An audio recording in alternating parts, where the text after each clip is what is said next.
جیمز هاسکۆ جوتیارێکە و ئەندامی یەکەتی جوتیارانی ویلایەتی تێنیسیە نایشارێتەوە دەنگی بە ترامپ داوە.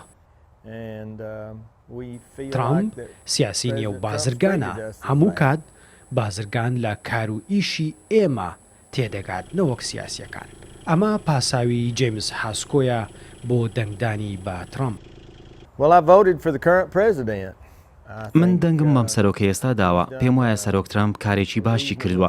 پێم وایە یەکێکە لەو ئیدارانەی کە زۆر بەباشی مامەڵەی لەگەڵ کەرتی کشتتوکاڵ و بازرگانیدا کردووە. ترامپ سیاسی نییە و بازرگانە، بۆیە وەک بازرگانێک کار دەکات. ئەوەش بۆ ئێمە باشە. کشتتوکاڵ و ئاژەڵداری ژێرخانێکی گرنگی ئابووری وڵاتە و سەرۆک ترامپیش کاری باشی بۆ کردوین.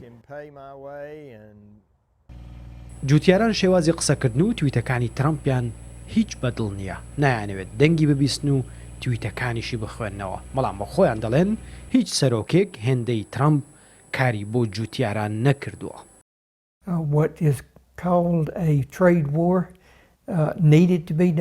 پێویستە شەڕی بازرگانی بکرێت. من پێم وایە باشترین کەس کە دەتوانێت ئەو شەڕەمان بۆ بکات سەرۆک ترامپە.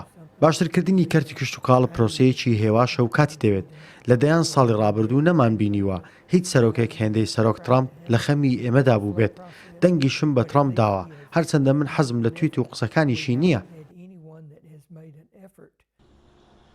شەڕی بازرگانی ترامپ لەگەڵ چین لە بەرژەوەندی جوتیارانی ئەمریکادا بووە. جوتیاران تێکڕا ئەم شەڕی ترامپیان پێخۆشە.